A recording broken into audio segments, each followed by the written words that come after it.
In this video, I'll be showing you how to change country in Amazon app. It's a very simple method, so if you find this video helpful, be sure to drop a like and subscribe. Now, it's really easy to go ahead and do this, and you can do it on anything you're using, whether you're on iPhone, Android, Samsung, or anything like that.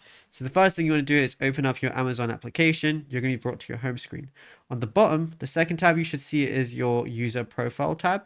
Go ahead and click on that. Now on the top right, you should see a flag, or you're either going to see a flag or a icon for a country language option near the top. Go ahead and click on that. I hit my flag, and now over here, I can change my country or region, change the language, or change the currency as well if I want to. So what I want to do is hit the country or region, and it shows countries/regions available in English, like Canada, Japan, United Kingdom, etc. Obviously, there's a bunch you could go through. And then there's also at the bottom countries or regions available in other languages if you want to ever choose those too. And yeah, it's literally as simple as that. Now, if you found this video helpful, be sure to drop a like and subscribe. Check out all our other tutorials that we've been posting on the channel too.